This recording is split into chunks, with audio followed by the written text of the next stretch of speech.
If the Fed is so powerful and if they're so good at doing their job, then why is it that we're still even talking about 2% inflation?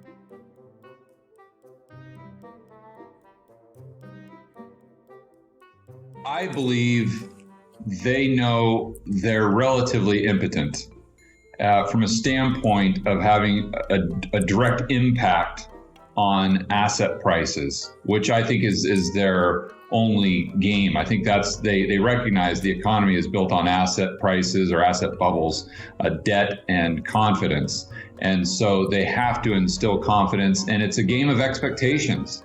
I don't think the Fed, I know the Fed doesn't have direct control over the stock market as of yet. They're not buying stocks, and who knows what they'll do in the future. I wouldn't put it past them. And yes, I think they can have quite a bit of control over the actions of the market participants from a standpoint of they'll say, okay, we'll come in and backstop the junk debt market by setting up these special purpose vehicles and buying junk debt as an example. Then all of a sudden you see the market go up.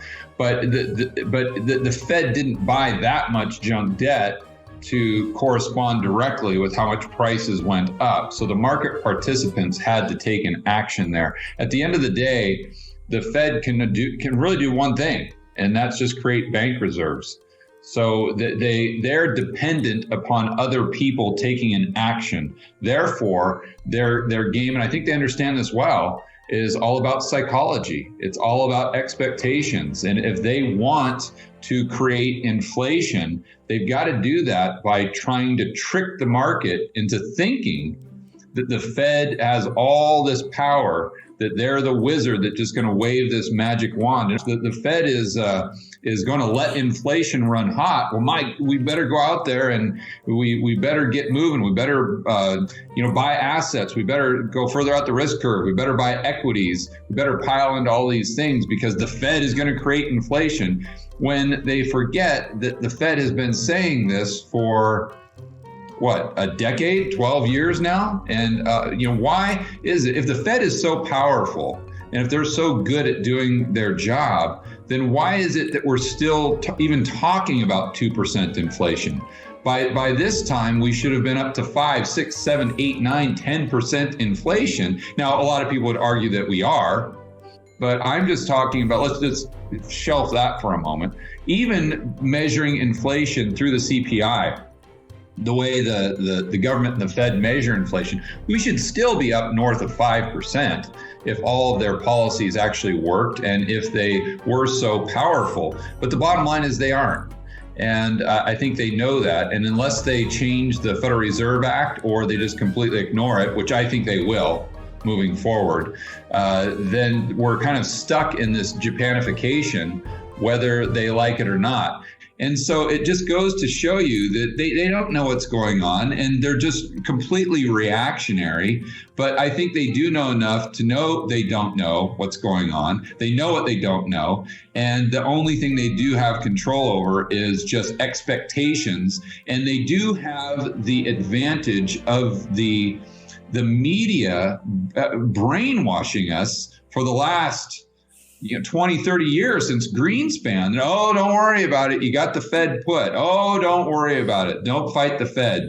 That's what Jeff and Brent were talking about. And it totally makes sense that once you get behind the curtain and you see what's really going on back there, you're like, wait a minute. Okay, we really don't have any control. So unless we want the S to hit the fan, then we need to come out here and more job owning, to your point. We need to pretend as though we're all powerful and we can just create inflation just like that, because then we know CNBC and BBC and Bloomberg, and they're all just going to run with the story. And that's going to make market participants hopefully do what we want them to do. So I think that's kind of where they are. And that's how I think if you look at it from that standpoint, from a game theory, you're able to kind of, I think, better place odds on what the probabilities are of XYZ happening in the future. How will we know that there's truly been an economic recovery in the United States?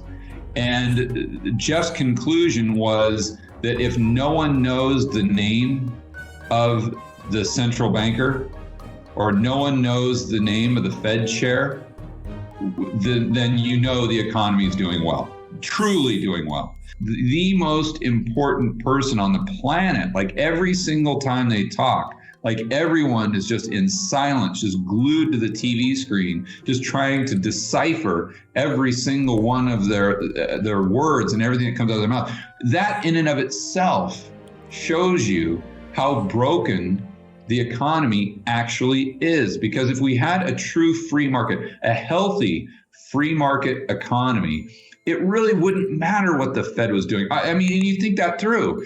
If the economy was truly healthy, from a standpoint of we were these SMEs that we were just talking about in our earlier discussion, that these small and mid-sized businesses, if they're out there creating jobs, if they're creating more goods and services, if they're increasing productivity, if we had Schumpeter's creative destruction, if all of these things were happening, and they raised interest rates by 25 basis points, from, let's say, 6% to 6.25%. But now, of course, and I think it's because the economies are so fragile and that they're not healthy, that every single 10 basis point move or 25 basis point move by the Fed is just front page news, because that could be the catalyst that just tanks the economy. And you think back to when they were doing QT, they meaning the Fed,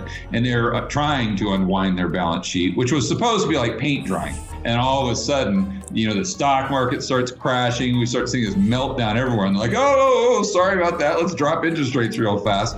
And now that we're in this kind of COVID mode, we just think that, it's just not too far back, that's kind of the catalyst to this downtrend or the most recent downtrend that we've had in interest rates. But no, the Fed was dropping interest rates way prior to COVID. And so again, like we said in our last discussion, that the COVID is just kind of that's the straw that broke the camel's back. The economy was structurally flawed long before COVID. And I agree with a lot of the experts out there that I talk to that say really the economy was broken during the GFC. Leading up to that, the GFC, it was just it just showed us how bad and how broken it was, but it's never been fixed. It's never been fixed.